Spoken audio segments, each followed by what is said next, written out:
Fala aí, galera, beleza? Muito boa noite, muito boa noite. Agora são 20 horas e nós estamos aí ao vivo pelas nossas plataformas no Facebook e também pelo nosso canal no YouTube. Já se inscreveu? Já se inscreveu? Olha, não deixa de se inscrever no nosso canal, não deixa de seguir a nossa plataforma aí no Facebook e não deixa também de seguir a nossa plataforma no Instagram, beleza? Muito boa noite, capítulo por capítulo. A gente tá vindo numa toada aí bem forte aí, analisando, na realidade comentando. Não é uma análise teológica e nem um estudo teológico sobre o livro de Atos. Não, não é isso, não é essa a ideia. A ideia é realmente, da nossa forma, deixar que Deus trabalhe no nosso coração e a gente faça alguns comentários de capítulo por capítulo do livro de Atos dos Apóstolos. Até mesmo porque a gente sabe que esses foram os primeiros passos, né, do trabalhar, do mover do Espírito Santo na igreja. E isso fortaleceu os passos daquela galera que começou a abraçar o caminho de Jesus logo após a sua ida para o céu, né? Logo após a sua ascensão, sua subida aí para os braços do Pai, com a promessa de retornar para buscar a sua igreja. E na realidade esse é o maior compromisso de salvação que a gente tem. Ficar firme no caminho de Deus até o seu retorno, até a sua vinda. Essa é a nossa pegada, essa é a nossa maior promessa, essa é a nossa maior bênção, a nossa maior a maior, vamos dizer assim, de todas as bênçãos que a gente recebe de Deus é a nossa salvação em Cristo. Até mesmo porque a gente sabe que esse reino, esse mundo não é nosso. Esse mundo já é do maligno. O nosso mundo está guardado em Jesus. Está guardado no coração de Jesus. Está guardado nos braços do Pai. Galera, na última leitura, nós passamos aqui pelo capítulo 17, onde os discípulos, né, Paulo e Silas, caminharam aí pela cidade de Bereia, Atenas e também Tessalônica. E agora a gente vai entrar, né? Os discípulos vão entrar aí na cidade de Corinto. Aquela região da Ásia, ali da Ásia, já chegando, né, a região da Europa, meu, a galera sendo preparada ali para o evangelho, um caminho onde muita gente passa, cidade de Corinto, muita gente não sabe, mas é como se fosse uma capital ali naquela região, que circula muitas pessoas, o comércio ali é pujante, então assim, nada mais propício do que levar uma informação bacana, uma boa nova àquelas pessoas que estavam ali naquele local, que era também um local de perdição, muita gente sabe disso, um local onde havia muita prostituição, muito pecado, sabe, muita adoração a ídolos. Então assim, olha onde Paulo está entrando e olha onde a gente vai navegar agora nessas escrituras. Vale muito a pena prestar atenção nos comentários, prestar atenção no que nós vamos ler, porque Corinto é praticamente uma cidade litorânea de porto, então ela se identifica muito com o nosso dia a dia aqui, né, na Baixada Santista. Então, bacana a gente prestar atenção nisso. Depois disso, depois de Paulo, você vai ter que vai ter que assistir o último vídeo, tá? O vídeo anterior a esse, para poder entender esse depois disso. Depois do quê? Então, para você não ficar se perguntando depois do quê, assiste lá o vídeo anterior a esse, tá bom? Depois disso, Paulo saiu de Atenas e foi para a cidade de Corinto. Corinto. Não é uma cidade de corintianos, não, tá, gente? É uma cidade de Corinto, uma cidade ali daquela região ali da Grécia. Encontrou ali um judeu chamado Áquila, que era da província do Ponto. Fazia pouco tempo que ele tinha chegado da Itália, com Priscila, a sua esposa. Um estrangeiro, né? Um judeu que estava ali numa cidade diferente da sua atual, vamos dizer assim, do seu habitat natural. Vamos lá.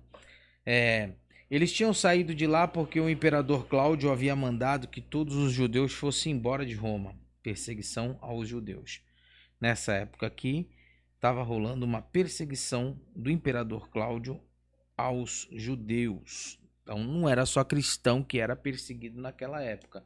os judeus começaram também a ser perseguidos aí nessa época.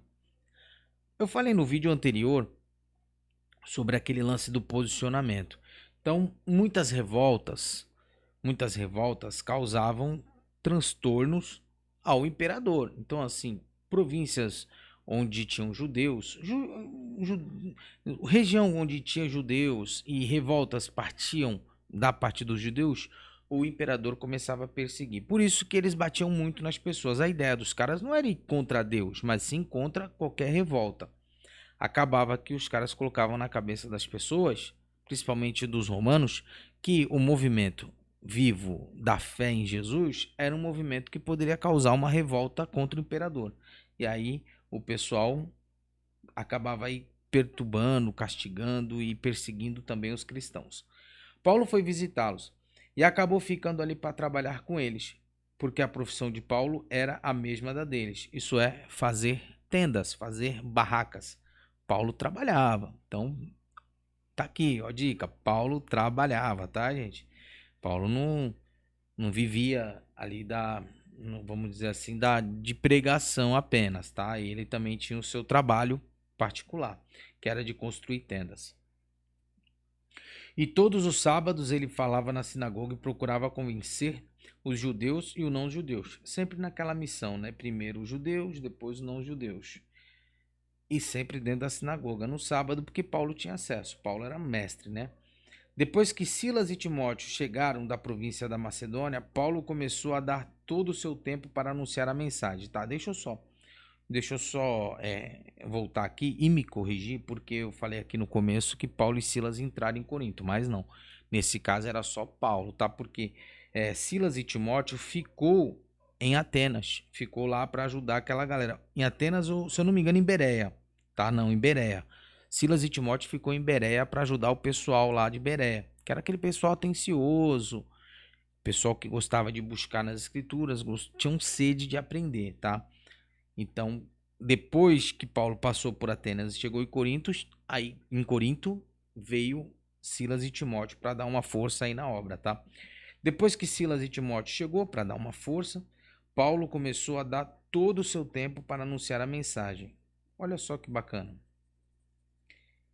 Enquanto Silas e Timóteo não estavam lá para dar uma força para Paulo em relação ao cotidiano, comer, beber, dormir, ajudar, e também a pregar, Paulo se dedicava às duas coisas, ao trabalho e à pregação do evangelho ali nas sinagogas. Quando Silas e Timóteo chegou, ele ficou mais tranquilo, porque com certeza chegou também com alguns donativos para poder fortalecer ali a caminhada no evangelho. Olha que bacana. E aí Paulo viu que estava já fortalecido, dava para poder tocar o trabalho, foi sozinho, começou a dedicar todo o seu tempo, sozinho não, mas dedicar 100% do seu tempo para anunciar o evangelho. Ele afirmava aos judeus: Jesus é o Messias. Importante afirmação e sempre batendo nessa tecla: Jesus é o Messias, Jesus era o Messias, Jesus é o Messias. E não Jesus era o Messias, porque essa afirmação de Paulo, essa coisa de Paulo afirmar que Jesus estava vivo, é fundamental para o cristão fortalecer os seus passos. Se a gente for analisar o livro de Atos dos Apóstolos, essa é a pegada.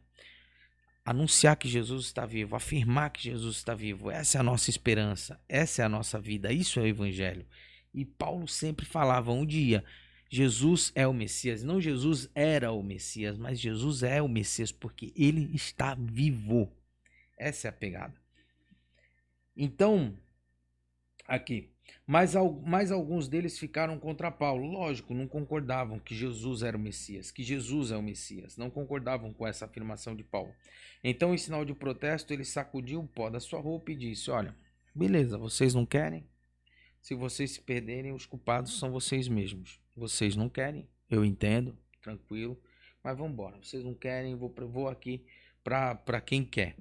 A responsabilidade não será mais minha, será de vocês. De agora em diante, eu vou anunciar a mensagem para os não-judeus, para os estrangeiros, para quem não é adepto à religião judaica. Top. Então ele é mais ou menos o que a gente tem que fazer. Às vezes a gente fica batendo cabeça, né? Batendo na mesma tecla com quem não quer. Então a gente está perdendo nosso tempo, infelizmente. Paulo demonstra isso aqui. É fato, fato, isso é fato. Então ele saiu de lá e foi morar na casa de um homem chamado Tício, o Justo, um não-judeu que adorava a Deus. Um não-judeu que adorava a Deus. A casa dele ficava ao lado da sinagoga. Um não-judeu que adorava a Deus. Que afirmação da hora, né? Tício, o Justo. O cara adorava a Deus e ele não era um judeu. Deixa eu só pegar um gancho aqui nesse lance de adoração, que é importante a gente falar. Adoração. O que é adoração para você? Cantar? Cantar uma música da igreja? Cantar uma música gospel? O que é adoração para você? Muita gente, lógico, que tem isso como adoração. Apenas. Cantar uma música para Deus, cantar, ou então fazer uma coreografia. Isso é adoração? Sim. Porém, há algo mais profundo aqui, porque o cara adorava a Deus e não era judeu. Ou seja, o cara não frequentava um local, porém ele era um adorador do Deus vivo. Ele não frequentava a sinagoga, porém ele era um adorador do Deus vivo. E aí a gente fica pensando, pô, que tipo de adoração o Tício Justo fazia? Só um comentário, gente. Que era considerado por Lucas, que escreveu, um adorador de Deus. O que era? Bom, histórias. Isso tem em vários livros de história e também registros sobre esse Tício Justo. Bom, os registros afirmam que ele era um cara dedicado e que servia a Deus. Cara, aí entra o conceito de adoração. Quando Jesus colou naquela mulher, naquele poço para pedir água, e lá ele afirmou sobre adoração, que não é nem aqui nem ali, mas os verdadeiros adoradores adorarão ao Pai em espírito e em verdade. Ele estava falando desse tipo de pessoas que servem a Deus com a sua vida. Entende isso, galera? Servir a Deus com a sua vida é adoração. Então não é cantar simplesmente, dançar simplesmente, é ser servo, é estar totalmente disponível à vontade de Deus. É produzir os frutos do Espírito Santo, é deixar com que o Espírito Santo produza frutos em si. Isso é ser adorador, isso é adorar, galera. E aqui, ser justo. O cara era conhecido, o apelido do cara, Justo. Tício, quem? Ah, o Justo. Não é o Tício ladrão, o Tício assim assado, não? Com, com adjetivos pejorativos, entende? Que zoou o cara, não? O cara, o apelido do cara era um apelido bom, justo. Que justiça. Imagina como esse cara deveria ser justo para ser apelidado dessa forma. Era uma forma de adorar a Deus. Fazer justiça, ser justo, é uma forma de adorar a Deus. Então fica aí só esse gancho, tá bom? A casa dele ficava aqui, ó. A casa dele ficava ao lado da sinagoga. Provavelmente ele ficava só ouvindo ali os caras falando ali na sinagoga, as escrituras, né? E engraçado, né? Nunca quis entrar pra religião. Religião, isso aqui é da hora. Não, a religiosidade mata, gente, mata. A casa dele ficava do lado da igreja, do lado da sinagoga, porém ele adorava a Deus. Olha só. Crispo, que era chefe da sinagoga, também acreditou no Senhor Jesus. E todas as pessoas da sua casa também acreditaram no Senhor Jesus. Essa parte aqui é da hora. Muitas pessoas da cidade de Corinto ouviram a mensagem, creram e foram batizadas. Muitas pessoas abraçaram a fé da graça, abraçaram. Certa noite, Paulo teve uma visão. E nela o Senhor disse: não tenha medo, continue falando e não se calem. Aí vai vir problema. Quando Deus fala assim, meu amigo, é porque vai ter BO. Porque eu estou com você. Ninguém poderá lhe fazer nenhum mal. pois muitas pessoas dessa cidade são minhas. Muitas pessoas onde você está são de Deus. Então, não deixe de falar, não deixe de pregar, não deixe de falar do amor de Deus, da graça de Deus. E Paulo ficou ali 1 ano e meio ensinando a palavra de Deus a toda aquela gente. Quando Galho se tornou governador daquela província, da província da Acaia, desculpa, os judeus se juntaram contra Paulo. E eles o agarraram e levaram ao tribunal e disseram ao governador: este homem está querendo convencer o povo a adorar a Deus de um modo que é contra a nossa lei. Cara, olha o que os judeus foram fazer. Foram colocar Paulo de frente do governador para falar que ele estava ensinando errado. Olha só. Tem muita gente te julgando, achando que você está errado, sua forma de adorar, sua forma de chegar até Deus, né? Mas não liga não, não liga não. Por isso que Jesus falou: não tenha medo, não tenha medo, não se preocupa do jeito que você adora a Deus, não se preocupa, Deus recebe a sua adoração, desde que ela esteja naqueles moldes que nós acabamos de falar. Entendeu? Isso que é da hora. Quando Galho se tornou governador, tal, este homem está querendo convencer, já lemos. Quando Paulo ia falar, Galho disse aos judeus: Judeus, se fosse alguma falta grave ou algum crime, seria justo que eu perdesse o meu tempo, né? Seria justo que eu tivesse a paciência de escutá-los. Mas como é só uma questão de palavras, de nomes, da própria lei de vocês, resolvam vocês mesmos. Eu não vou ser juiz desses assuntos. Não quero nem saber. O governador, gente, pelo amor de Deus, olha o problema que vocês estão me trazendo, nada a ver. Em seguida, os expulsou do tribunal e, sai pra lá, vai embora, sai daqui. Então eles agarraram Sóstenes, o chefe da sinagoga, né, aquele que se converteu para o evangelho, que era amiguinho deles. Agora você vê, uma hora você é amigo, outra hora você é inimigo. Agarraram ele e o surraram diante do tribunal, tá vendo? Porém, Galho não se importou com isso. O Galho nem ligou que bateram no cara lá. E esse Sóstenes era chefe da sinagoga, hein? Não é isso? O chefe da sinagoga que se converteu. Aqui, ó. Ah, não. Crispo não. Sóstenes também. Mais um judeu que se converteu.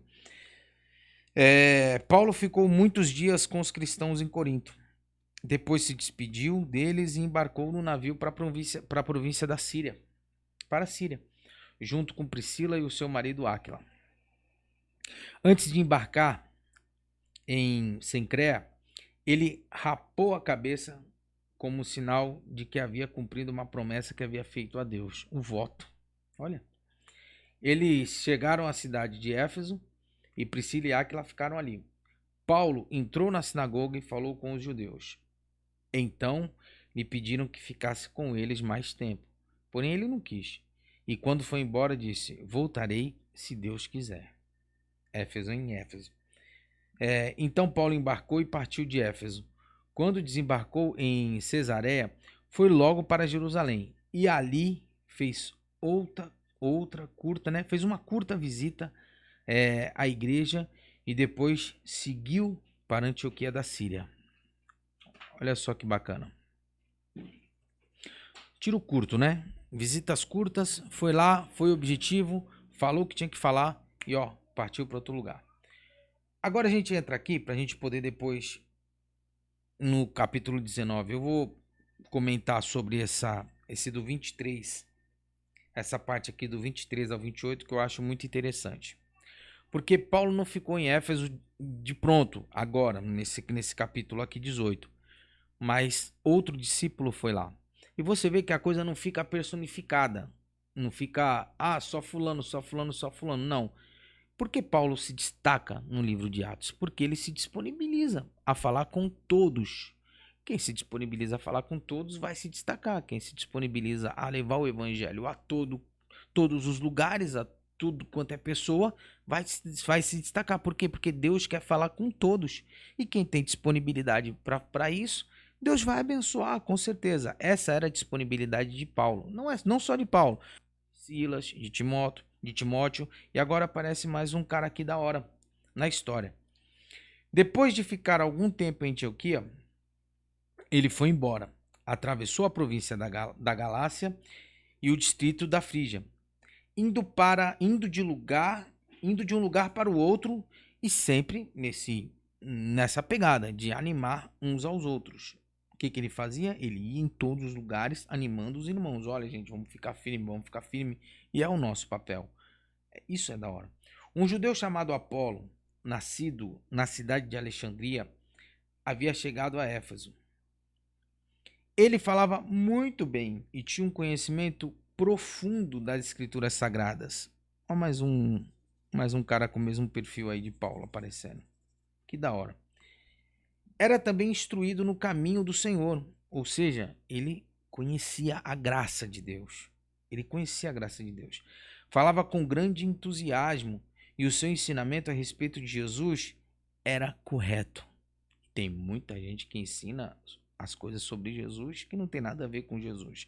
Mas no caso aqui, Apolo se falava da forma correta. Dava a letra ali para o pessoal da forma correta. Falava o que era certo. Porém, conhecia somente o batismo de João. Ele começou a falar com coragem na sinagoga. Priscila e o seu marido Áquila o ouviram falar. Então o levaram para a casa deles e deram uma explicação melhor sobre o caminho de Deus. Quando Apolo resolveu ir para a província da Caia, os cristãos de Éfeso o animaram e escreveram cartas para os irmãos de lá, pedindo que o recebessem bem. Deram uma carta de indicação. Olha, recebem bem esse cara aí porque ele é nosso, é de Deus, ele é dos nossos. Né? Aqui. Chegando lá, ele ajudou muito aqueles que, pela graça de Deus, haviam chegado até Deus. Muito bom. Chegou para somar, né? Pois Apolo, com argumentos fortes, derrotava os judeus nas discussões públicas. Ó, mais um que arruma treta aí, né? Provando pelas escrituras sagradas que Jesus é o Messias. Mais um que afirma que Jesus está vivo e que é o Messias.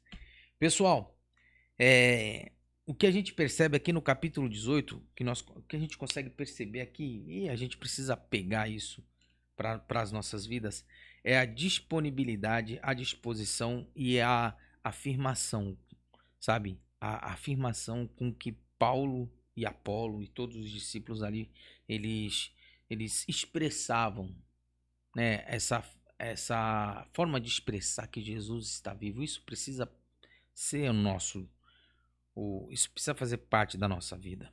Afirmar que Jesus está vivo nos fortalece no caminho. Acredito que isso é algo que a gente precisa carregar pra gente. Outra coisa que a gente precisa pegar aqui do capítulo 18, que é muito importante, é entender que nem todos que estão dentro de uma sinagoga, dentro de uma igreja, são adoradores de Deus. Prova disso é que o cara morava do lado, não era judeu e adorava a Deus. O Tício, o justo.